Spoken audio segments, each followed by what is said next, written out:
Terima kasih saudara Anda masih bersama kami di Sapa Indonesia Akhir Pekan. Polisi Militer Kodam Jaya menetapkan anggota TNI Kopda FH sebagai tersangka kasus penculikan berujung pembunuhan Kepala Cabang Bank BUMN Ilham Pradipta. Selain ditetapkan tersangka, Kopda FH juga sudah ditahan.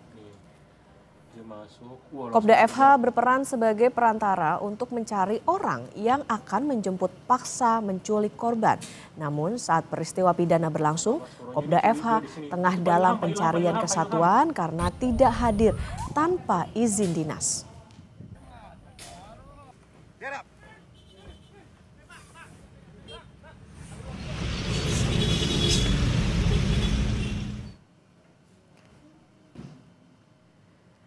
Dalam pesan singkat yang diterima Kompas TV, Komandan Polisi Militer Kodam Jaya, Kolonel CPM Doni Agus Priyanto membenarkan Kopda FH sebagai tersangka dan yang bersangkutan sudah ditahan.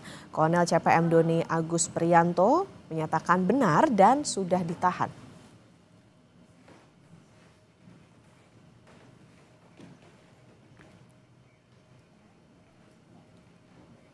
Informasi lainnya, saudara. Sumur minyak ilegal milik warga di Kabupaten Musi Banyuasin terbakar. 2 orang tewas akibat kejadian ini.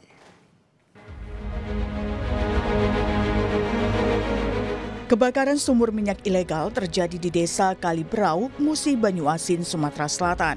Kobaran api di sumur minyak sempat membuat warga panik. Saat polisi tiba, api masih berkobar dan langsung melakukan pemadaman bersama warga setempat. Api padam 30 menit kemudian. Akibat peristiwa ini, 2 orang yang merupakan pekerja di area sumur minyak ilegal tewas, sementara 3 orang lainnya kritis dan dirawat di Rumah Sakit Umum Daerah Bayung Lencir. Polisi masih melakukan penyelidikan untuk mengetahui penyebab kebakaran. Tim gabungan telah memeriksa sejumlah saksi, termasuk pemilik sumur minyak, kepala desa, dan pemilik lahan untuk mengetahui penyebab terbakarnya sumur minyak ilegal itu. Kita memang sudah melakukan upaya-upaya untuk pencegahan seperti yang terjadi di saat ini meledak ini. Kita sebelumnya beberapa bulan, tepatnya di bulan Mei, Juni itu kita sudah lakukan sosialisasi juga untuk menghimbau warga untuk tidak melakukan aktivitas illegal drilling. Dan kita sempat melakukan penutupan juga di bulan Juni itu kita tutup, namun memang masyarakat isi kucing-kucingan untuk melakukan illegal drilling sehingga terjadi kejadian seperti ini. Dan kami juga informasikan bahwa sumur yang saat ini dikelola itu merupakan sumur peninggalan sumur tua yang sudah ada bertahun-tahun lamanya. Polisi telah melakukan olah tempat kejadian perkara dan menyita sejumlah barang bukti. Namun hingga kini belum ada tersangka yang ditetapkan. Reski Oktora, Muklas Diferensial, Kompas TV, Palembang, Sumatera Selatan. Informasi lebih lanjut soal kebakaran sumur minyak ilegal di Desa Kaliberau, Musi Banyuasin, Sumatera Selatan. Kita tanyakan langsung pada jurnalis Kompas TV Reski Oktora dan juru kamera Muklas Diferensial di Palembang. Reski, sudah ada sejumlah saksi yang diperiksa dalam kejadian ini. Apakah sudah ada yang ditetapkan sebagai tersangka? Ya, selamat pagi Reza dan juga saudara. Mengenai insiden terbakarnya sumur minyak ilegal di Desa Kaliberau, Kecamatan Bayung Lencir, Kabupaten Musi Banyuasin.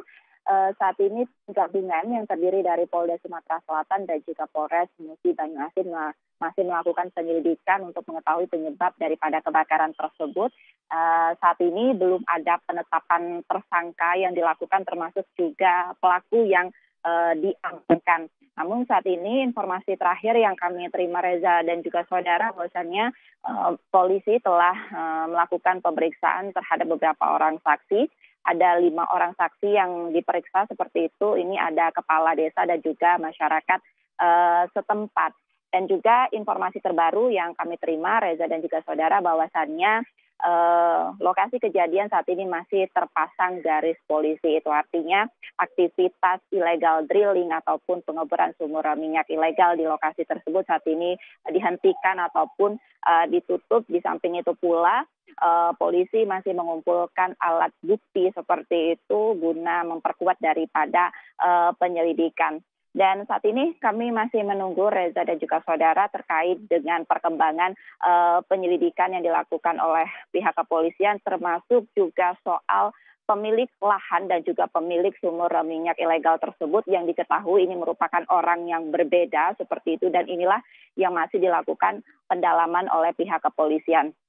Sebelumnya Reza dan juga saudara, polisi ini telah melakukan penutupan terakhir pada bulan Juni terhadap sumur minyak ilegal yang kebanyakan ini merupakan sumur tua seperti itu. Namun karena masyarakat ini masih kucing-kucingan seperti itu melakukan aktivitas illegal drilling ataupun pengeboran sumur minyak ilegal tersebut, sehingga terjadinya kebakaran yang dipicu karena standar keselamatan yang minim.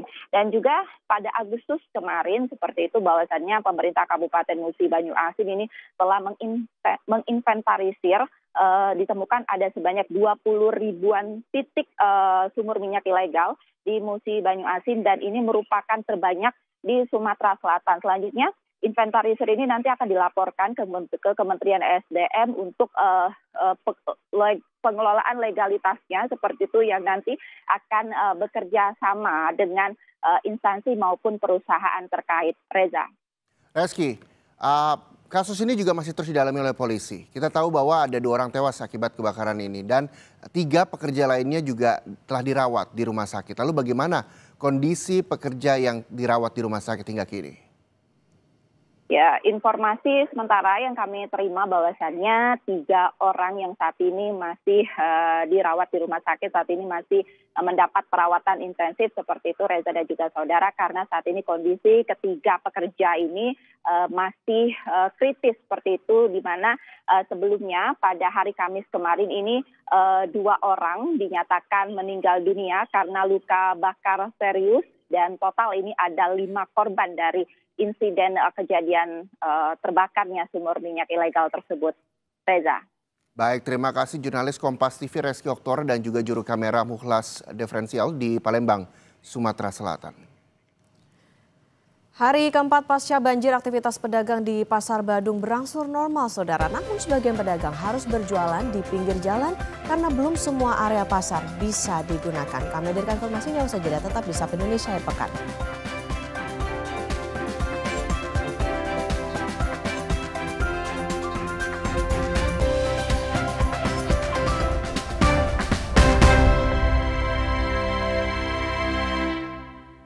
Aku Viva melewati 7 tahap nano purifikasi, menjaga sejuknya kemurnian dari mineral baik dalam setiap tetesnya.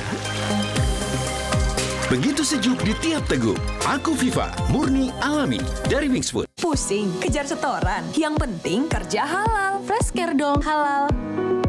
Capek kena PHP? Pilih yang pasti-pasti aja. Fresh Care, pasti aromanya, pasti fresh hangatnya. Fresh Care, hangatnya selalu bikin fresh. Bertahun-tahun, Hotin Cream telah jadi teman harian. Bantu redakan pegal akibat kerjaan dan saat jalan-jalan, serta nyeri otot olahragawan. Balur Hotin, panasnya mijit, hotnya in sampai ke dalam. Gak lengket, tanpa bekas. Hotin Cream. Pas aku coba Le Mineral, seger banget, nggak bikin enak sama sekali. Benar, karena Le Mineral dari pegunungan terpilih. Setiap tetesnya melewati lapisan batuan alami, membuat airnya lebih sehat, lebih segar. Kayak ada manis-manisnya. Le Mineral.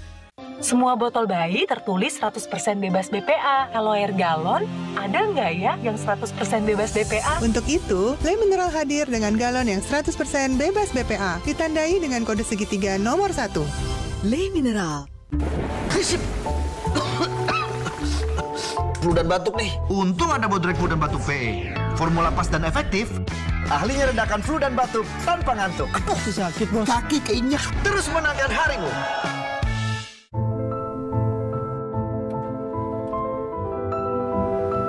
Every mile is a collection of new discoveries. Suzuki Franks, marvelous at every mile. ternyata aku punya masalah gigi sensitif. Cobain pakai Sensodyne. Formulanya bikin gigi aku terlindungi seharian. Dan nafas juga terasa segar. After seminggu, dan ternyata hasilnya, wow! Pas aku coba Le Mineral, seger banget, nggak bikin enak sama sekali. Benar, karena Le Mineral dari pegunungan terpilih. Setiap tetesnya melewati lapisan batuan alami, membuat airnya lebih sehat, lebih segar. Kayak ada manis-manisnya. Le Mineral. Semua botol bayi tertulis 100% bebas BPA. Kalau air galon, ada nggak ya yang 100% bebas BPA? Untuk itu, Le Mineral hadir dengan galon yang 100% bebas BPA, ditandai dengan kode segitiga nomor 1. Le Mineral. Kamu masih single? Hari gini, double dong. Top Mochaccino. Double shot pertama dalam saset. Espressonya double. Tambah coklat dan susu. Top Mochaccino. Enaknya, double-licious. Move on to Top Mochaccino double shot. Dari Wings Food.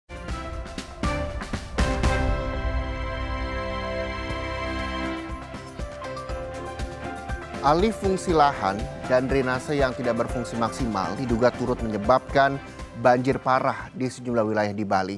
Namun dugaan ini dibantah Gubernur Bali, Wayan Koster.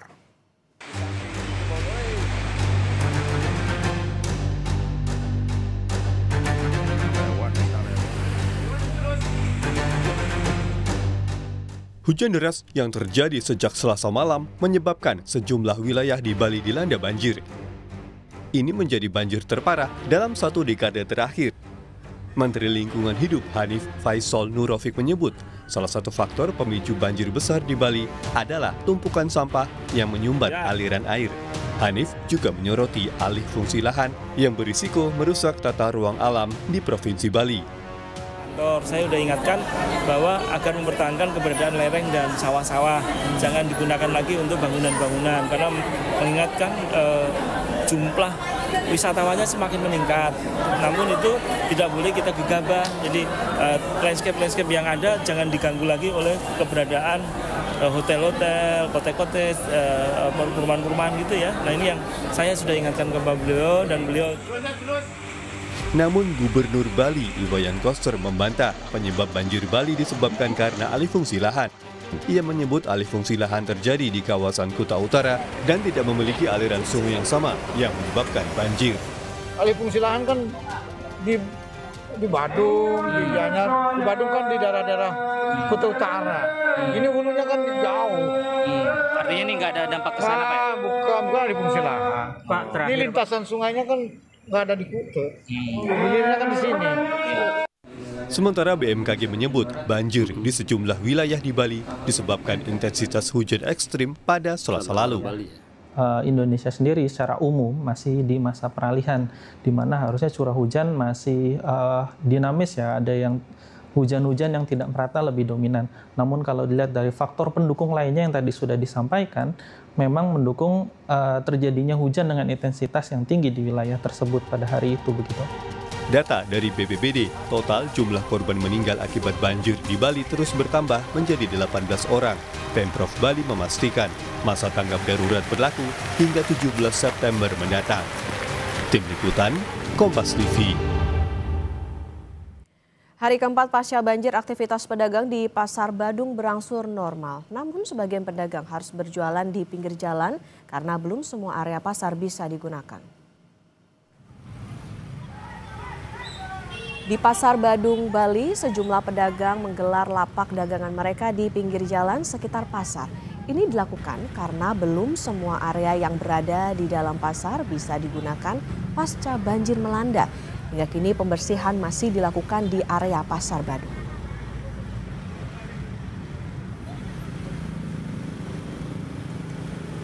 Dan untuk mengetahui informasi terkini kita terhubung dengan jurnalis Kompas TV Nandang Astika di Denpasar, Bali. Selamat pagi Nandang. Jadi bagaimana informasi terkini terkait banjir di sejumlah wilayah di Bali? Berapa jumlah korban dan juga berapa jumlah warga yang belum ditemukan?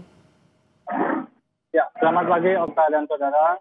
Bisa saya sampaikan memang pada hari ini kondisi Kota Denpasar sendiri memang sudah tidak ada genangan air. Jadi kondisi sudah aman, sudah kembali normal gitu. Namun upaya aktivitas pencarian untuk korban hilang masih terus dilakukan dari pihak tim SAR gabungan. yang di mana di Denpasar sendiri masih ada 2 korban hilang atas nama Made Sri, perempuan 44 tahun. Korban ini hilang pada saat kejadian di Pasar Kumbasari Denpasar. Serta satu lagi korban atas nama Amin Suwandi ini hanyut di kawasan Ubung Denpasar Utara. Kemudian selain ada 2 korban yang masih dinyatakan hilang dan dalam pencarian ini, Basarnas Bali juga menerima laporan pada hari Jumat kemarin, di mana di Kabupaten Badung terdapat 1 keluarga yang terdiri dari orang tua, ayah dan ibu serta 1 orang anaknya juga dilaporkan hilang setelah rumahnya amblas pada saat kejadian hari Rabu tersebut. Sehingga hingga hari ini tim SAR gabungan melakukan pencarian terhadap 5 orang korban, yakni 2 di Kota Denpasar dan 3 di Kabupaten Badung. Seperti itu, Okta. Oke, tadi ada beberapa orang yang masih hilang. Lantas untuk data yang meninggal atau korban jiwa berapa, Nandang? Ya, terkait data yang meninggal berdasarkan data dari yang dikeluarkan dari BNPB, ada 18 orang korban meninggal. Ini tersebar dari beberapa titik, diantaranya di Kota Denpasar, Kabupaten Badung, Kabupaten Jemberana, dan Kabupaten Karangasem, termasuk Kabupaten Gianyar. Begitu, Pak. Oke, data sementara 18 orang meninggal dunia. Nandang, gambarkan pada kami situasi atau kondisi di pengungsian seperti apa, Nandang? Ya, kalau kondisi di pengungsian memang sudah banyak para pengungsi yang kembali ke tempat tinggal masing-masing, namun masih ada juga beberapa warga yang tetap bertahan di pengungsian karena kondisi rumah mereka atau kondisi tempat tinggal mereka memang belum layak untuk ditempati. Dan di tempat saya melaporkan saat ini, saya berada di dalam basement Pasar Kumbasari, di mana pada saat kejadian di tempat saya berdiri ini terendam air lebih dari 2 meter. Dan pada saat ini juga petugas gabungan baik itu dari TNI, Polri, termasuk dari Perumda Pasar dan dinas-dinas terkait dari Dinas Kota Denpasar dikerahkan secara bersama-sama untuk melakukan gotong royong, melakukan bersih-bersih dan membantu para pedagang untuk mengevakuasi barang-barang dagangan mereka. Yang memang para pedagang juga mengatakan dari barang-barang mereka karena itu kebanyakan rusak dan sudah tidak bisa dijual. Mengingat di kawasan Pasar Kumbasari ini merupakan pasar seni yang banyak menjual bahan-bahan perlengkapan sarana upakara untuk umat Hindu di Bali yang biasanya terbuat dari bahan-bahan dedaunan seperti daun ental maupun daun-daun alami, sehingga ketika terendam banjir barang-barang di sini pun mengalami kerusakan dan tidak bisa diselamatkan. Kembali ke Okta. Nandang, tadi meskipun dikatakan situasinya kan sudah berangsur normal, tapi masih ada tidak ruas jalan utama yang saat ini masih tidak bisa dilalui atau seperti apa kondisinya? Ya, sebelumnya memang pada saat kejadian banjir besar pada tanggal 10 September kemarin, sejumlah jalur utama termasuk di Simpang Dewaruti yang merupakan akses utama dari Denpasar, Badung menuju ke Bandara Igusti Ngurah Rai dan kawasan wisata Nusa Dua dan GWK, itu memang lumpuh total karena di underpass terendam banjir sehingga menutup akses utama. Namun pada hari ini seluruh akses jalan utama yang ada di Provinsi Bali secara keseluruhan sudah dinyatakan normal dan aman dilalui. Dan itu hal ini juga disampaikan oleh Gubernur Bali Wayan Koster bahwa selain akses jalan sudah kembali normal, aktivitas pariwisata pun dikatakan oleh Gubernur Bali juga tidak terdampak. Seperti itu, Mbak. Oke, Nandang, ini kami mendapatkan informasi ada rencana kunjungan Presiden Prabowo Subianto ke Bali. Apakah sudah terkonfirmasi soal ini, ke titik mana nantinya Presiden akan hadir di sana? Ya, memang informasi yang kami dapatkan juga bahwa Presiden Prabowo Subianto akan berkunjung ke Bali untuk melihat langsung beberapa titik kejadian maupun titik pengungsian. Yang dari informasi yang kami dapatkan sementara direncanakan Presiden Prabowo akan mendatangi ke pasar titik di kejadian di Pasar Badung, kemudian di sejumlah titik pengungsian dan beberapa atau di rumah duka para korban yang meninggal akibat kejadian banjir kemarin. Baik, terima kasih atas laporan lengkap Anda. Jurnalis Kompas TV Nandang Astika melaporkan dari Denpasar, Bali. Selamat bertugas kembali.